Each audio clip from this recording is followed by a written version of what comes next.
साथियों नमस्कार। आप सभी का हमारे इस YouTube चैनल राजविका एकेडमी में बहुत बहुत स्वागत है। साथियों, आज हम प्रांतीय शासन व्यवस्था देखेंगे। प्रांतीय शासन व्यवस्था, इसके पूर्व हमने केंद्रीय शासन व्यवस्था देखी है। इसका वीडियो हमने डिटेल वीडियो बनाया है, जिसे आप हमारे चैनल पर जाकर देख सकते हैं। आज हम देखने वाले हैं प्रांतीय शासन व्यवस्था। तो प्रांतीय शासन व्यवस्था में जो व्यवस्थापिका होती है उसे हम विधानमंडल के नाम से जानते हैं। अलग अलग राज्यों में अलग अलग विधानमंडल होते हैं। तो विधानमंडल के अंतर्गत जो अन्य अंग आते हैं उसमें हम देखते हैं कि सभी राज्यों में विधानसभाएं होती हैं। कुछ राज्यों में विधान परिषद भी होते हैं और राज्यपाल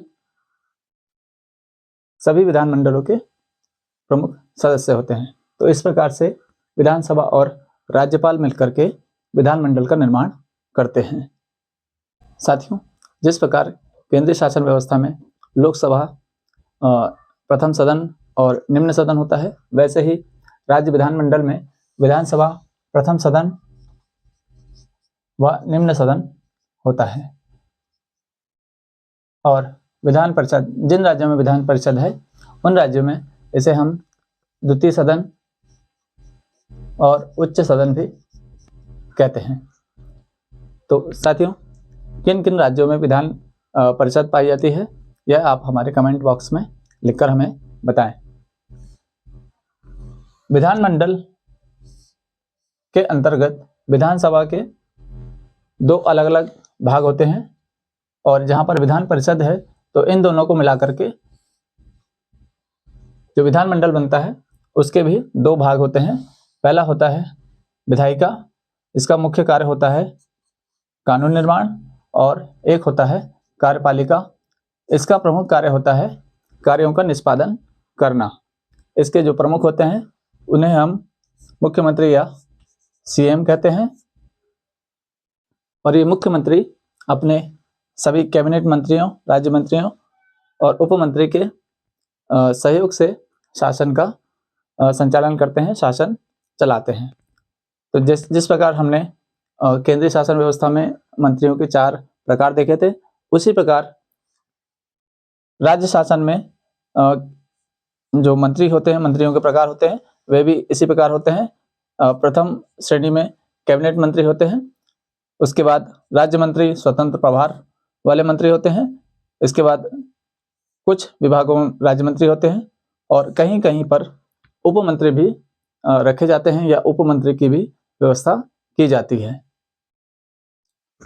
साथियों, जिस प्रकार केंद्रीय शासन व्यवस्था में जनता विधानमंडल के सदस्यों को चुनती है, उन्हें